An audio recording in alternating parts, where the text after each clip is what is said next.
Si Jesus ay hindi lamang isang guro o manggagamot. Siya ang anak ng Diyos, may ganap na kapangyarihan sa buhay at paghuhukom.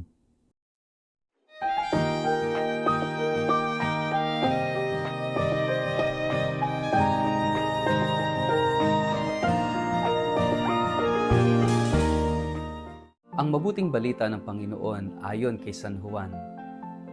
Ngunit sinabi sa kanila ni Jesus, "Ang aking Ama ay patuloy sa kanyang gawain hanggang ngayon, at gayon din ako." Lalo namang pinagsikapan ng mga Hudyo na ipapatay siya sapagkat hindi lamang niya nilabag ang batas tungkol sa araw ng pamamahinga. Sinasabi pa niyang ang Diyos ang kanyang Ama at sa gayon ay ipinapantay ang kanyang sarili sa Diyos. Kaya't sinabi sa kanila ni Jesus, "Pakatandaan ninyo na walang magagawa ang anak sa kanyang sarili lamang. Ang nakikita niyang ginagawa ng Ama, ang siya lamang niyang ginagawa. Ang ginagawa ng Ama ay siya ring ginagawa ng anak. Sapagkat minamahal ng Ama ang anak at ipinapakita sa anak ang lahat ng ginagawa niya, at higit pa sa mga ito ang mga gawang ipapakita sa kanya ng Ama upang kayo'y mamangha." Kung paanong ibinabangon ng Ama ang mga patay at binibigyan sila ng buhay, gayon din naman binubuhay ng anak ang sinumang nais niyang buhayin. Hindi humahatol kanino man ang Ama, sa halip ay ibinigay na niya sa anak ang buong kapangyarihang humatol, upang maparangalan ng lahat ang anak tulad ng kanilang pagpaparangal sa Ama. Ang hindi nagpaparangal sa anak ay hindi nagpaparangal sa Ama na nagsugo sa anak. Pakatandaan ninyo, ang nakikinig sa aking salita at sumasampalataya sa nagsugo sa akin ay may buhay na walang hanggan. Hindi na siya hahatulan, kundi nakatawid na siya sa buhay mula sa kamatayan. Pakatandaan ninyo na darating ang oras, at ngayon na nga, na maririnig ng mga patay ang tinig ng anak ng Diyos, at ang sinumang makinig sa Kanya ay mabubuhay. Kung paanong ang Ama mismo ang pinagmumulan ng buhay, gayon din naman ang anak na binigyan niya ng ganoong karapatan. Binigyan niya ang anak ng kapangyarihang humatol, sapagkat siya ang anak ng tao. Huwag ninyo itong pagtakhan, sapagkat darating ang oras na maririnig ng mga patay ang kanyang tinig, at sila'y babangon. Lahat ng gumawa ng kabutihan ay babangon patungo sa buhay na walang hanggan, at lahat ng gumawa ng kasamaan ay babangon patungo sa kaparusahan. Wala akong magagawa sa sarili ko lamang. Humahatol ako ayon sa sinasabi sa akin ng Ama, kaya't matuwid ang hatol ko. Hindi ang sarili kong kalooban ang aking sinusunod, kundi ang kalooban ng nagsugo sa akin. Ang mabuting balita ng Panginoon. Word of the day, hear what God has to say.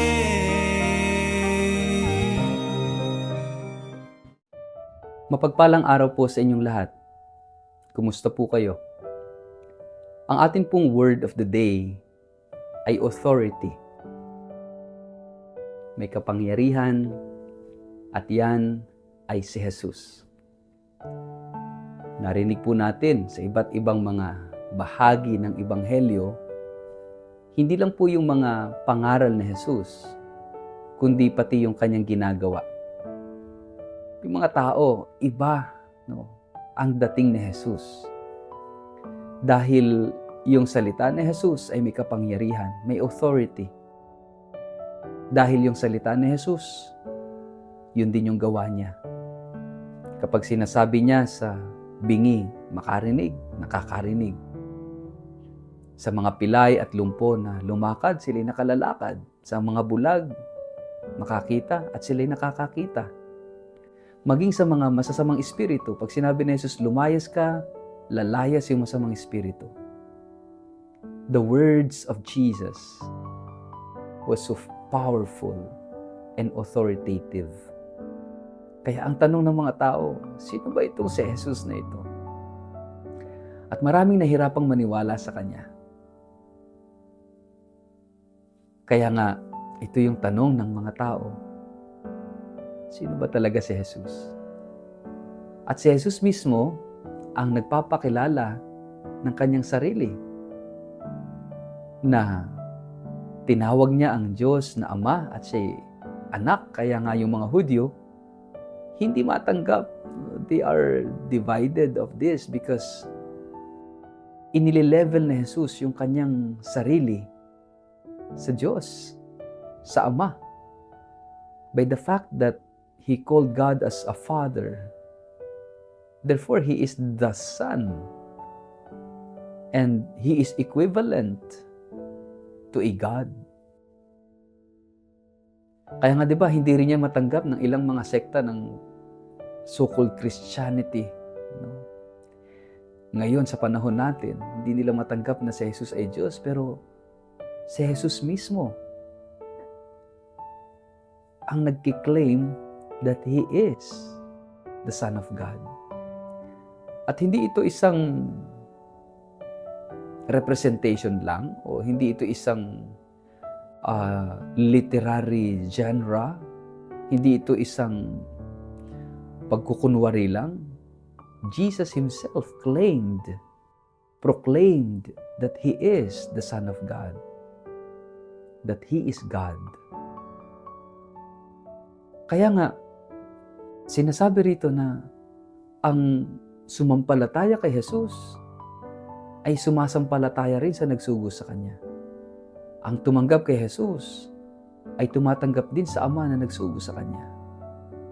Kaya nga, napakahalaga na makita natin that the authority of Jesus is not coming from anybody else, but the authority of Jesus is coming from the Father Himself, and coming from Himself who is the Son of the Father.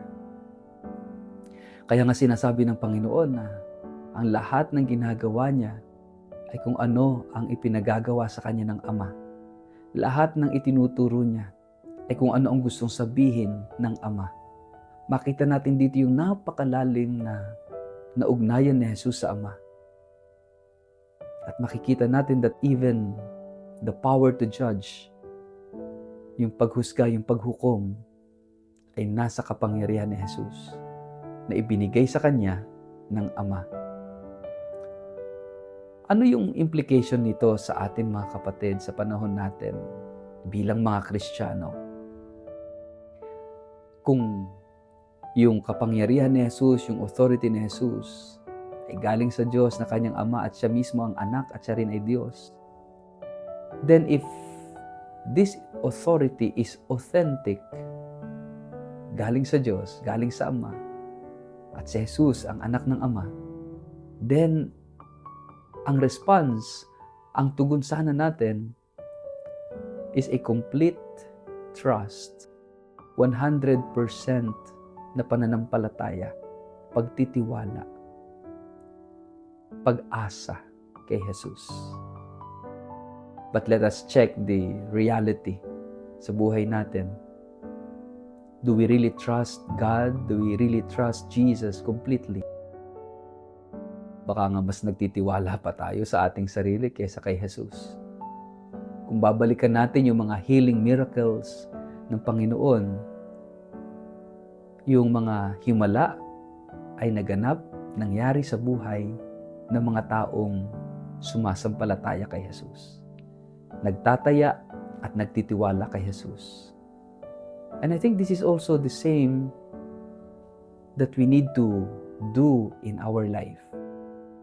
Yung ganong klaseng pagtitiwala, ganong klaseng pagpapasailalim sa kapangyarihan, sa authority ni Jesus, because we trust Him and we believe in Him. Dinadala tayo ng panahon ng Kwaresma habang tayo ay papalapit na sa mga mahal na araw. Dinadala tayo sa isang mas malalim na pagtitiwala at pananampalataya kay Jesus. Na siya'y makapangyarihan at siya lamang ang may kakayanan na humusga sa ating lahat ayon sa ating pananampalataya, sa ating pagmamahal at sa ating pag-asa kay Jesus. Mga kapatid, ito po yung ating hilingin na biyaya sa araw na ito, na ipagkaloob sa atin ang ganap na pagtitiwala at ang ganap na pananampalataya.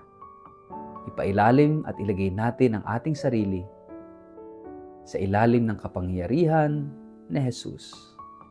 Sa ngalan ng Ama at ng Anak at ng Espiritu Santo. Amen. Ama naming Diyos, tulungan mo kaming ganap at lubos na magtiwala kay Jesus na iyong anak at aming Panginoon. Amen. Pagpalain po kayo at ingatan ng makapangyarihang Diyos, Ama at Anak at Espiritu Santo. Amen.